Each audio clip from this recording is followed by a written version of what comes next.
देखिए सामने भारतीय न्याय संहिता का सेक्शन 1 अध्याय 1 लेकर आई हूँ।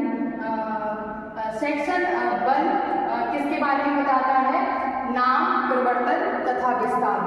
मतलब कि इस संहिता का नाम क्या होगा, इसका परिवर्तन कहाँ तक रहेगा और इसका विस्तार कहाँ तक सीमित है। सेक्शन 1 का सब क्लॉज 1 ये बताता है कि इस संहिता का नाम भारतीय न्याय संहिता 2023 रहेगा।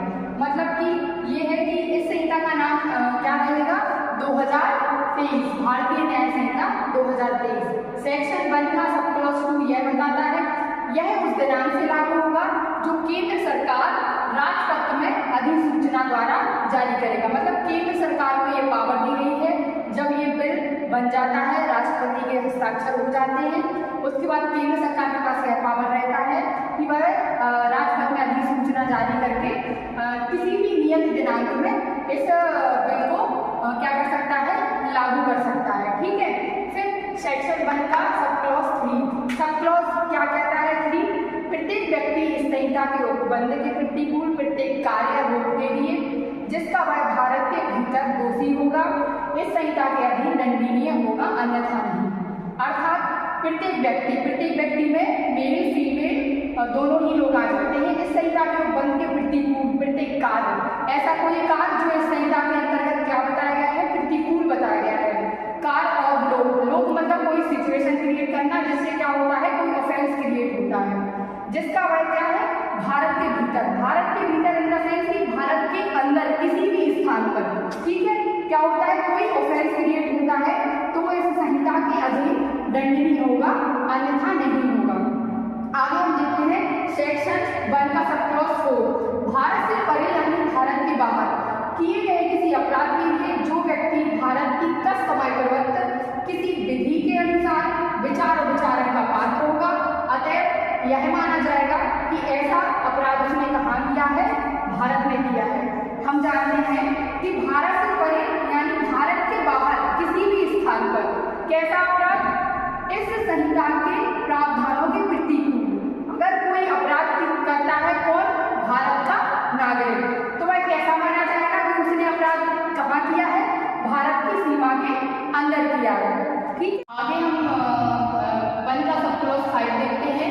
इसमें कहा गया है इस संहिता के ऊपर मतलब कि इस संहिता के प्रोविजन किन पर लागू होते हैं।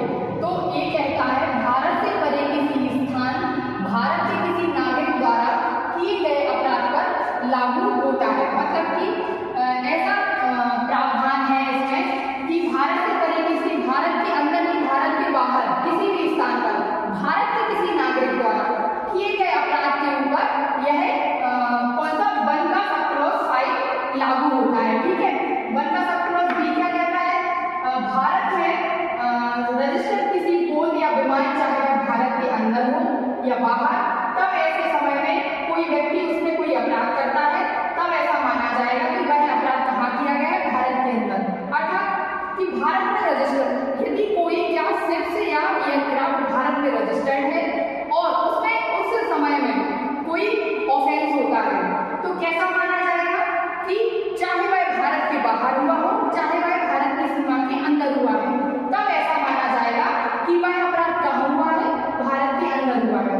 आगे हम देखते हैं 1.5 का सब क्लॉज गा, ये सी ये कहता है भारत में अवस्थित किसी कंप्यूटर संसाधन को लक्ष्य बनाकर, मीन्स कि भारत में कोई कंप्यूटर स्थित है और इनको क्या है? टारगेट बनाकर भारत से बाहर या भारत के अंदर, मतलब दोनों की बात कर रहा है, भारत के अंदर और भारत के बाहर कोई व्यक्ति यदि कोई अपराध करता है कंप्यूटर संसाधन के द्वारा, कंप्यूटर साधन को टारगेट बना के, तो ऐसा माना जाएगा कि उसने यह अपराध कहाँ किया है? भारत के अंदर किया है। आगे हम देखते हैं इस संहिता के प्रावधान किन पर लागू नहीं होते हैं। तो इस संहिता के प्रावधान सैनिकों, वायुसैनिकों, नौसैनिकों और किसी विशेष या स्थानीय विधि या अभिकर्जन के छोड़े हुए किसी नागरिक द्वारा उन पर ये प्रावधान लागू नहीं होते हैं। ठीक है। मतलब कि लास्ट में हम देखते हैं चैप्टर 1 क्या कहता है? सेक्शन 1 को डिफाइन करता है,